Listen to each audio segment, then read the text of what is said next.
Now the challenges, I'm going to use the word Alzheimer's disease only because people use that term. Someday if we're lucky, we'll throw it out. This doesn't really mean much. It just scares people, and people have all these stereotypes of what it is. One of the challenges, progressive things like what most often is called Alzheimer's, but people rightly point out things like Parkinson's can go through the same phases. Don't always, but can. You know, the care side of it, where somebody needs some level of care. And I'm talking about minor care, like maybe looking over the shoulder for the checkbook.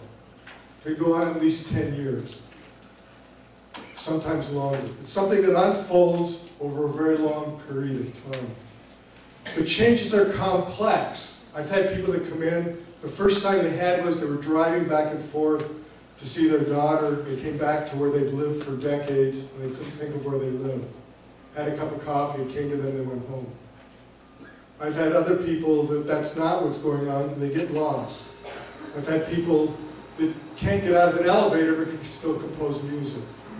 I mean, it goes all over the place. Some people forget events.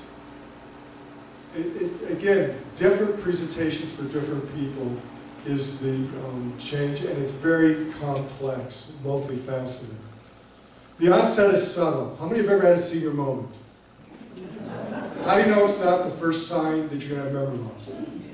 You don't. In fact, if you listen to me, how would you really know?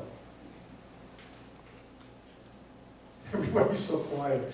I don't make my message very well, do I? How would you know? Not necessarily. The comment was you eventually remember. How would you know? You figure it out in retrospect.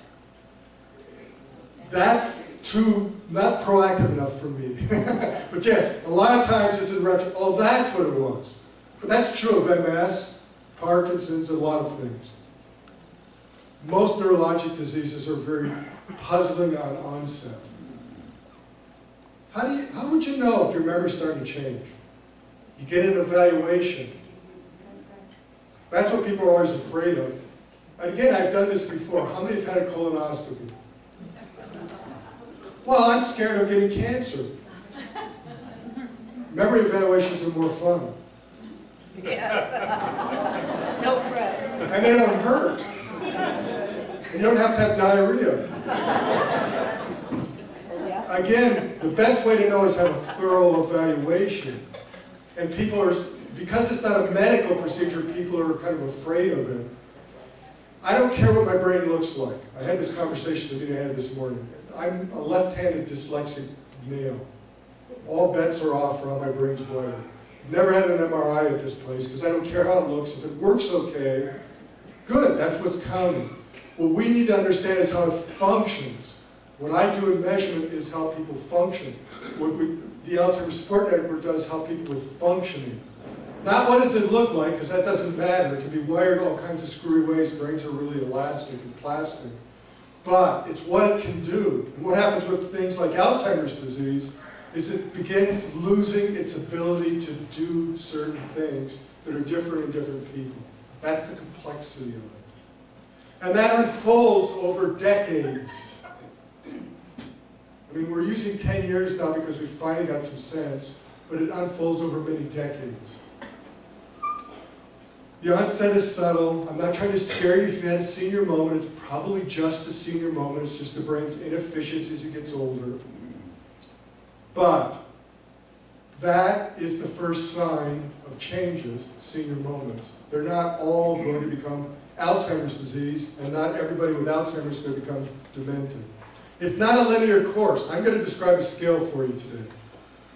You know, the Global Deterioration Scale, we've done this before, awful name, I'll just talk about the numbers. I won't keep mentioning what it's called.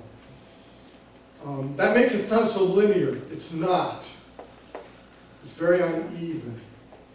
But there's a general trend and pattern that I'm going to try to describe, so you can kind of place whoever you're concerned about on this scale, which will help you think about these targets.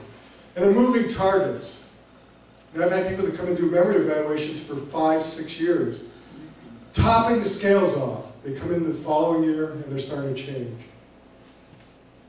How do you know? By measuring. How do you know your blood sugars are? You measure them. Your blood pressure. It's no different than that. How do you manage Alzheimer's better, you stay on top of it. Are you going to have difficult times if you do what I say? Probably. I mean, it's not an easy thing to manage, but then severe diabetes isn't either. I don't know of any medical thing that if it becomes severe, we enjoy dealing with.